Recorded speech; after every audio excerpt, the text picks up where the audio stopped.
वफाकी हुकूमत अॻूणे वज़ीर ऐं पीटीआई अॻुवान शौकत तरीन गिरफ़्तारी की इजाज़त ॾेई छॾी। घरू वज़ीर रणंदनला इमरान खान के सियासी दहशतगर्द ऐं असुल चोर करार ॾींदे चयो आहे त इमरान सभु कुझु गिरफ़्तारी खां बचण लाइ करे रहियो आहे।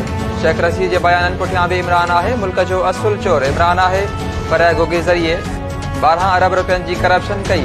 इमरान खान जी गिरफ़्तार घरवारी रिश्वत में हीरनि जा तोहफ़ा वरिता। हुकूमत शौकत तरीन के गिरफ़्तार करण लाइ FIA के इजाज़त ॾेई छॾी आहे।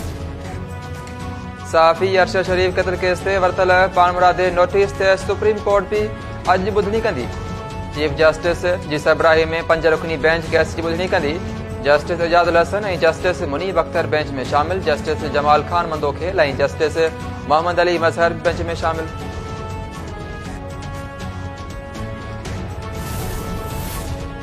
हुकूमत इलेक्शन कराइण लाइ तैयार नाहे। संदन मक़सद रुगो इमरान खान के रोकणु आहे। PTI अॻुवान फवाद चौधरी चयो आहे त हुकूमत ग्रीन पासपोर्ट जी इज़त ख़त्म करे छॾी आहे। जेकॾहिं मां गद्दार आहियां त मुंहिंजा सभु वोटर्स भी गद्दार आहिनि। पुलिस चालान पेश करे त ख़बर पवे त असां कहिड़ी गद्दारी कई आहे।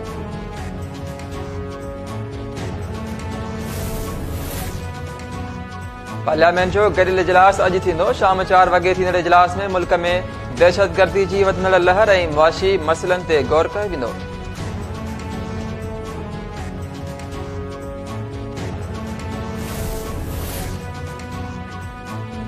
न्यू सईदाबाद में रोड हादसे में ज़ख़्मी थियल नौजवान हैदराबाद जी अस्पताल में फ़ौत थी वियो। नसरुल्ला काका सिविल अस्पताल में ज़ख़्मनि जी सट नसंदे फ़ौत थी वियो।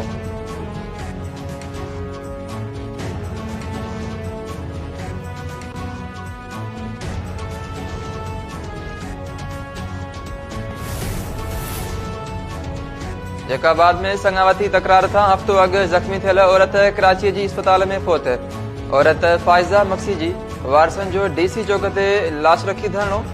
जवाबदारनि खे गिरफ़्तार करण जो मुतालबो। 1 हफ़्तो अॻु जवाबदार अब्दुल नबी मक्सी नाठी सिकंदर के क़त्ल ऐं संदसि घरवारी फाइज़ा खे ज़ख़्मी कयो हो।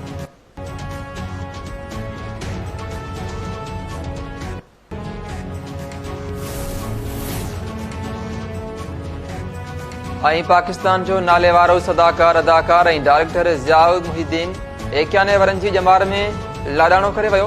ज़ियाउल मुहीद्दीन पाकिस्तानी ड्रामनि खां सवाइ बरतानवी थिएटर सां गॾु हॉलीवुड में भी कमु कयो। ज़ियाउल मुहीद्दीन जन जनाज़ नमाज़ अॼु शाम डिफेंस में अदा कई वेंदी।